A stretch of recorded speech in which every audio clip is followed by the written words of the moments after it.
Welcome. Welcome to ET Careers Gen Next, where we decode the questions of careers of today and tomorrow. What's the one thing which really scares us in education and in learning? Well, it's assessments, it's tests, and it's true through every grade and every level of education. But when education is going through so much changes, can assessments be far behind? Well, we have the leader of ETS, a global testing solutions, assessment solutions company, explain some of these differences to us. What is really happening in the world of assessments, right from pen and pencil tests to CBTs to remote testing? How are these tests thought about, designed, developed, administered? So that's what we will understand in the world of testing and assessments in today's discussion.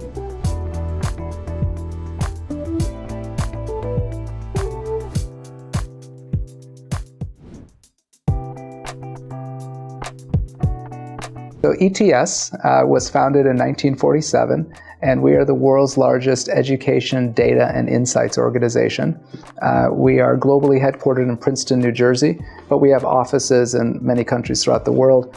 We do tens of millions of tests or assessments throughout the world. We offer assessments in over 120 countries. So we have a four-step process to how we deliver assessments. The first step is we design assessments based on requirements.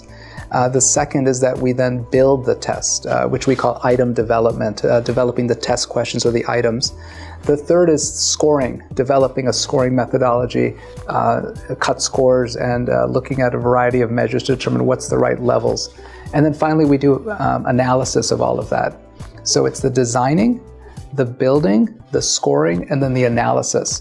And so that ecosystem is what we're known for in the assessment development world.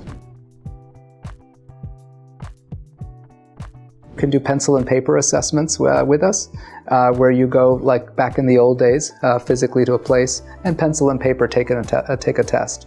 Or you can do it in CBT, computer-based testing, where you go to a center, but then you take it on a computer, a secure computer at the center. Or you can take assessments at home. So for example, we have TOEFL, our English language test for academic admissions abroad. And that is an assessment you can take through the ETS TOEFL Home Edition. So you can take that test at home. We have the convenience of doing it at home, and through the camera on the computer, we're able to enable the security through remote proctoring as a way to ensure the integrity of those tests. So we have three different ways that you can take it: pencil and paper, CBT, or computer-based testing, or you can do it through the delivery of the test at home. All you need is a good internet connection, and you can take the test. We schedule it. You can book it online, take the test at one of the slots that are available, and then through the ecosystem, we're able to offer you the same standard of quality. We have a couple of technologies I can share just to give you a sense. We have, for example, gaze monitoring. So if you're taking an assessment on a computer-based test or at home on your computer, we have technology backed by AI that's monitoring your gaze, where you're looking. We have monitoring technologies that looks at your hand gestures. Or we have technology that's looking at keystroke analysis to look at the pattern of how you type a paragraph versus if someone else is typing, and to see if there's discrepancies in terms of speed and the patterns more generally. We are exploring a variety of initiatives with the government. Our focus right now, our priority is on the PARAC initiative, because it's a new initiative. It's a very, very strategic initiative for this government, and we really want to deliver. So the PARAC initiative, as I mentioned, is focused on really providing advice on norms and guidelines for how to deliver high quality, secure, and reliable and valid assessments that can be delivered across tens of millions of individuals, here in India, by providing guidelines and norms and standards, be reinforcing the importance of test security. And we'll be sharing some of the best practices we have in test security as part of the PARAC initiative.